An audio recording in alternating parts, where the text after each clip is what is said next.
আসসালামু আলাইকুম everyone, welcome to স্টোরিলাইন secrets. যদি তোমার স্বামী ছাড়া আর কেউ রাতে তোমার পাশে ঘুমায়, আর যদি সে মানুষ না হয়, ইচ্ছা এক নতুন বউ, নতুন সংসার, নতুন স্বপ্ন। স্বামী অ্যারিয়েলকে নিয়ে সে শুরু করেছিল শান্ত একটা জীবন, কিন্তু বিয়ের কিছুদিন পর থেকেই প্রতিদিন রাত ৩টার পর তার ঘরে আসে অন্য কেউ, একটা পুরুষ কণ্ঠ যে তাকে বলে, তুমি শুধু আমার স্ত্রী। তারপর স্পর্শ, সহবাস এবং রহস্যময় প্রেগনেন্সি। ইচ্ছা ভাবে এটা দুঃস্বপ্ন, কিন্তু এটা কোনো দুঃস্বপ্ন না, কারণ ইচাকে দাবি করেছে এক অদৃশ্য স্বামী যে আসলে একটা জিন। তার স্বামী অ্যারিয়েল কি পারবে সেই জিনের হাত থেকে ইচাকে রক্ষা করতে? ঠিক এমনই একটি সত্য ঘটনা আজকে শেয়ার করব আপনাদের সাথে, যার নাম হচ্ছে পেনগাগাতিন শয়তান বা দ্য ডেভিলস ব্রাইড। তো চলুন শুরু করি।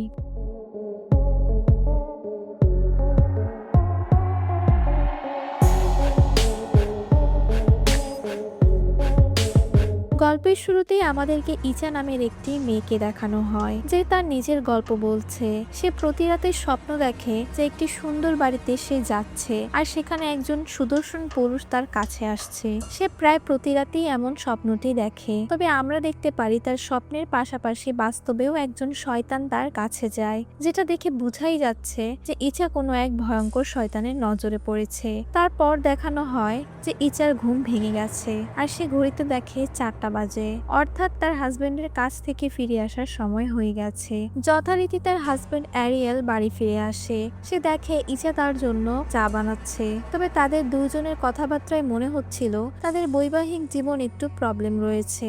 ইচা অ্যারিয়েলকে বলে তার জ্যাকেটটি যাতে নিচে ফেলে না রাখে, তো সে জ্যাকেটটি হ্যাঙ্গারেই ঝুলিয়ে দেয়। তবে তখনই আমরা দেখতে পারি একটি হাত এসে জ্যাকেটটিকে আবারও নিচে ফেলে দেয়। খাবার টেবিলে তারা দুইজন আবারও কথা কাটাকাটি করে। তো সকালে হলে ইচ্ছা তার কাজে চলে যায়। কাজে গিয়ে সে তার একজন সিনিয়রের সাথে বিষয়টি শেয়ার করে। সিনিয়র বলে, তুমি যখনই ওই স্বপ্নটি দেখো তখনই তোমাদের মধ্যে ঝগড়া বেশি হয়। ইচ্ছা বলে, বিয়ের 3 বছর হয়ে গিয়েছে, কিন্তু এখনো আর আমাদের মধ্যে আগের মতো ভালোবাসা নেই। তখন তার সিনিয়র তাকে অনেক পরামর্শ দেয়, হাজবেন্ডের সাথে ভালোভাবে কথা বলার, রান্না করার, তার জন্য সাজগোজ করার, আরো অনেক কিছু। ঠিক একইভাবে অ্যারিয়েলের একজন সিনিয়রও তাকে এইভাবে ভালো মন্দ বুঝায়। তো রাতে যখন অ্যারিয়েল বাড়ি ফিরে আসে তখন দেখে ইচা তার জন্য সেজেছে, তার সাথে ভালো ব্যবহার করছে। অ্যারিয়েল তো অনেক খুশি হয়ে যায়। পরে তারা একে অপরের সাথে কিছু সুন্দর মুহূর্ত কাটাচ্ছিল, কিন্তু তখন আমরা সেখানে শয়তানকেও উপস্থিত দেখি। তো ইচা স্বপ্নে দেখছিল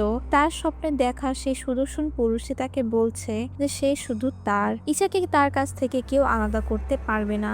এই বলে তার দিকেই ভয়ঙ্কর ভাবে এগিয়ে যাচ্ছে। এটি দেখার পরে ইচার ঘুম ভেঙে যায়। সে অনেক ভয় পেয়ে গিয়েছিল। সে দেখে বিছানায় একটি ফুল পড়ে আছে, যেটি সে স্বপ্নে সেই বাড়িতে দেখেছিল, তবে সে বেশি একটা পাত্তা দেয় না। তো সকালে উঠে ইচা দেখে তার হাজবেন্ড তার জন্য খাবার বানিয়েছে। তাদের মধ্যে সবকিছু আবার স্বাভাবিক হয়ে যায়। তারা দুইজনই হ্যাপি ছিল। আজকে অ্যারিয়েল ইচাকে তার অফিসে নামিয়ে দিয়ে আসে। তো অফিসে ইচা তার কাজ করছিল, হঠাৎই সে ওই ফুলটি আবারও দেখে, আর তার স্বপ্নে দেখা ওই লোকটিকেও দেখে যে তার দিকে এগিয়ে আসছিল, আর হঠাৎই সে শয়তানের রূপ নিয়ে নেয়। ইচা তো চিল্লান দিয়ে সেখান থেকে ওয়াশরুমে চলে যায়, তারপর রক্তবমি করতে থাকে। তার সিনিয়র সেখানে আসে, সে সেখান থেকে চলে যায়। তবে তার সিনিয়র দেখে তার বমির সাথে রক্ত আর কিছু পোকামাকড়ও এসেছে। অফিস শেষে ইচা যায় তার ফ্রেন্ডের সাথে দেখা করতে, আর অন্যদিকে অ্যারিয়েলকে দেখানো হয় যে তার কাজের জায়গায় ছিল। হঠাৎই সে সেখানে ইচাকে কোথাও একটা যেতে দেখে। তার কাছে গেলে সে দেখে সে একটা বাচ্চা ডেলিভারি করে হাসছে, আর নবজাতক বাচ্চাটি তার কাছেই এগিয়ে আসছে।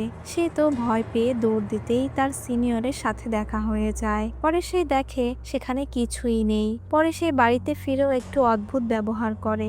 ইচার সাথেও বেশি একটা কথা বলে না, কারণ সে আজকে তার অফিসের ঘটে যাওয়া ঘটনাটির ব্যাপারেই ভাবছিল। তো পরের দিন সকালে একজন মালিশওয়ালি আসে ইচাকে মালিশ করার জন্য। তো মালিশওয়ালি ইচাকে বলে সে 3 মাসের প্রেগনেন্ট। ইচা তো অনেক খুশি হয়ে যায়, কিন্তু অ্যারিয়েল একটু চিন্তিত ছিল। ইচা অফিসে গিয়ে সবাইকে এই খবরটি জানায়। তবে তার সিনিয়রও একটু চিন্তায় ছিল যে এটা কিভাবে সম্ভব। অন্যদিকে অ্যারিয়েলও অফিসে তার সিনিয়রের সাথে ওই বিষয়টি নিয়েই কথা বলছিল। পরে যখন সে পার্কিং সাইডে যায়, সেখানে একটি গাড়ির ভিতরে আবারও সেই নবজাতক বাচ্চাটিকে দেখে। ভয়ে সে সেখান থেকে দৌড়ে পালায়। তবে আমরা তখন সেখানে একজন শয়তানকে দেখি যে কোলে একটি বাচ্চা নিয়ে দাঁড়িয়েছিল। অ্যারিয়েল অনেকটা ট্রমাতে চলে গিয়েছিল। সে বাড়িতে যাওয়ার পর ইচাকে বিষয়টি বোঝানোর চেষ্টা করে, তো ইচা উল্টো তার উপরেই রেগে যায়। অ্যারিয়েল বলে, বিগত 6 মাসের মধ্যে আমাদের মধ্যে কোনো সম্পর্কই হয়নি, তাহলে তুমি 3 মাসের প্রেগনেন্ট কিভাবে হলে? তো ইচা বলে, কালকে ডক্টরের কাছে গেলেই সবকিছু ক্লিয়ার হয়ে যাবে। তো যথারীতি তারা পরের দিন ডক্টরের কাছে যায়। ডক্টর তাকে বলে তার পেটে কোনো বাচ্চাই নেই, এটা তার ভুল ধারণা, মানে হ্যালুসিনেশন হতে পারে। তবে ইচা তার সিনিয়রকে বলতে থাকে সে অবশ্যই মা হতে যাচ্ছে, কারণ তার পেটে কিছু তো একটা আছে। তো তখন তার সিনিয়র তাকে একটি জায়গায় নিয়ে যায়, যেখানে গিয়ে সে তার এই সমস্যার সমাধান পেতে পারে। তো আমরা দেখি তারা দুজন একটি হুজুরের কাছে গিয়েছে। হুজুর প্রথমে ইচার পিছনে কোনো একজন লোককে দেখতে পারে, তবে তাকে আর অন্য কেউ দেখতে পারছিল না। পরে হুজুরের সাথে ইচা কথা বলে। হুজুর জানতে পারে যে ইচা খারাপ স্বপ্ন দেখে। তো হুজুর বলে যে অনেক সময় এমন হয় যে জিন জাতি আমাদের মানুষ জাতিদের মধ্য থেকে কাউকে পছন্দ করে। তখন ইচা বলে তার বাচ্চার সাথে স্বপ্নের কোনো সম্পর্ক নেই। সবাই বলতে থাকে যে তার পেটে বাচ্চা নেই, তবে তার একদম নিশ্চিত বিশ্বাস ছিল যে তার পেটে বাচ্চা আছে। পরে সে সেখান থেকে চলে যায়। এর পরের দৃশ্যে দেখানো হয় ইচা আর তার সিনিয়র আপুটি তার বাসায় এসেছে। তারা অনেক কথাবার্তা বলে। সিনিয়র আপুটি যখন ইচার বাসা থেকে চলে যাচ্ছিল, রাস্তায় একটি বিড়াল দেখে। তারপর বিড়ালটিকে ফলো করতে করতে একটি কনস্ট্রাকশন সাইডে চলে যায়। হঠাৎই সে সেখানে শয়তানকে দেখতে পায়। ভয় পেয়ে সে দৌড় দিতে থাকে, আর তখনই তার উপরে একটি ভারী বস্তু ফেলে শয়তানটি তাকে মেরে ফেলে। হয়তো ইচাকে হুজুরের কাছে নিয়ে যাওয়ার কারণেই তাকে শয়তানটি মেরে ফেলেছিল। তো এই সব কিছুই আবার ইচার স্বপ্নে দেখছিল। পরে সে দৌড়ে বাসা থেকে বের হয়ে দেখে আসলে তার সিনিয়র আপুটি মারা গিয়েছে। ইচা অনেক কান্না করছিল। তখন সেখানে তার হাজবেন্ড অ্যারিয়েলও আসে। হঠাৎই তারা লক্ষ্য করে ইচার পেট অনেক বড় হয়ে গিয়েছে। তারা দুজনে অনেক অবাক হয়ে যায়। ইচা তার হাজবেন্ড কে বলে সে প্রথমে তার স্বপ্নগুলোকে অবহেলা করেছিল, কিন্তু সে জানে তার এখন কি করতে হবে। সে তার হাজবেন্ডের কাছে তার সাহায্য চায়। তার পরের দৃশ্যে দেখানো হয় তারা সেই হুজুরটির কাছে গিয়েছে। হুজুরটি ইচাকে ধরে সূরা ফাতিহা আর আয়াতুল কুরসি পড়লে সেখানে তার শরীরে জিন চলে আসে। জিনটি বলতে থাকে আমার স্ত্রীকে কেউ কষ্ট দিলে আমি তাকে ছাড়বো না। আসলে শয়তানটি ইচাকে পছন্দ করত, তাই তাকে নিজের স্ত্রী বলেছিল। এগুলো হলো শয়তান জিন। বিবাহিত মেয়েদের সংসার ভাঙা এদের কাজ। পরে হুজুর আরো সূরা পড়ে ইচাকে ফু দিচ্ছিল। তখন ইচার অনেক কষ্ট হচ্ছিল, আর তার পেটে থাকা একটা বাচ্চাও যেন ছটফট করছিল। তো পরে সূরা পড়ে ফু দেওয়াতে জিনটি তার শরীর থেকে চলে যায়। হুজুর ইচাকে আমল করার জন্য কিছু দোয়া লিখে দিয়েছিল, আর পরবর্তীতে কোনো সমস্যা হলে আবারও তার কাছে নিয়ে যেতে বলে। তো বাড়ি ফিরে ইচা অ্যারিয়েলকে সরি বলে, কারণ সে বিয়ের পর থেকে এরকম বাজে স্বপ্ন দিত, কিন্তু সংসার ভাঙার বয়সে তার হাজবেন্ডকে কখনো কিছু বলেনি। কিন্তু অ্যারিয়েল বলে এইসব কিছু ভুলে যাও, আমরা আবারও নতুন করে সবকিছু শুরু করব। তো এইভাবে অনেক দিন কেটে যায়। পরে আমাদেরকে 14 দিন পরে দৃশ্য দেখানো হয় যে ইচা আর অ্যারিয়েলের মধ্যে আগের থেকে অনেক ভালো সম্পর্ক হয়ে গেছে। তারা এখন একে অপরকে আগের থেকে অনেক বেশি ভালোবাসে। তো তারা দুজন একটি রেস্টুরেন্টে বসে রাতের খাবার খাচ্ছিল। তখন অ্যারিয়েল বলে তার প্রমোশন হবে, কিন্তু তাকে 1 সপ্তাহের জন্য শহরের বাহিরে ট্রেনিং এর জন্য যেতে হবে। তবে সে ইচাকে একা রেখে যেতে চাচ্ছিল না। তবে ইচা তাদের ভবিষ্যতের কথা চিন্তা করে তাকে জোর করেই ট্রেনিং এ পাঠিয়ে দেয়। তো পরের দিন রাতের দৃশ্য দেখানো হয়, যেখানে ইচা তার ফ্রেন্ডকে কল করে জিজ্ঞেস করছিল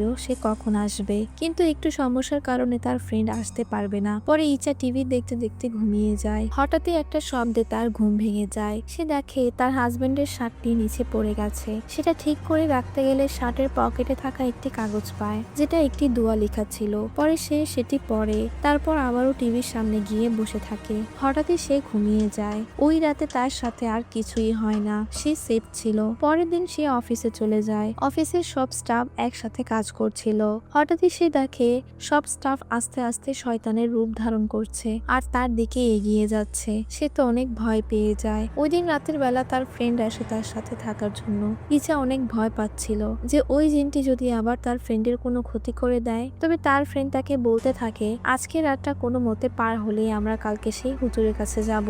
ইচা অনেক ভেঙে পড়েছিল যে তার সাথে কেন এসব হচ্ছে। তার ফ্রেন্ড তাকে সাহস দিতে থাকে। এমন টাইমে অ্যারিয়েল কল দেয় আর সে তাদেরকে সাবধানে থাকতে বলে। সে ফিরে আসছে কিন্তু ততক্ষণে যেন ইচা না ঘুমায়, কারণ ইচা ঘুমালেই সে জিন চলে আসবে। পরে অ্যারিয়েল কল রেখে দেয়। অ্যারিয়েলের কথা মতো তারা না ঘুমিয়ে কথা বলতে থাকে। তবে ইচার অনেক ঘুম পাচ্ছিল, তবে তার ফ্রেন্ড তাকে জাগিয়ে রাখার চেষ্টা করছিল। তবে হঠাৎই ইচা ঘুমিয়ে যায়। তার ফ্রেন্ড তাকে ডেকে তোলার চেষ্টা করে, কিন্তু তখনই সেই জিন তাকে দূরে ধাক্কা মেরে ফেলে দেয় আর সে অজ্ঞান হয়ে যায়। তারপর আমরা দেখতে পারি সেই জিন ইচার সাথেই শুয়ে আছে, আর যেই ইচার পিঠে হাত রাখে হঠাৎই ইচা গর্ভবতী হয়ে যায়। পরে ইচার ঘুম ভাঙলে সে ঘুম থেকে উঠে তার পেট দেখে তো অবাক হয়ে যায় আর জোরে জোরে নিজের পেটে ঘুষি মারতে থাকে। পরে তার ব্লিডিং শুরু হয়ে যায়। পরে সে একটি হ্যাঙ্গার সাথে নিয়ে ওয়াশরুমে চলে যায় আর হ্যাঙ্গারটিকে সোজা করে তার জরায়ুর মুখে আঘাত করতে থাকে। পরে দেখা যায় তার পেট থেকে পোকামাকড় বের হয়ে পেট কমে যায়, তবে তৎক্ষণাৎ তার পেট আবারও আগের মতো হয়ে যায়। তারপর হঠাৎই অ্যারিয়েল চলে আসে।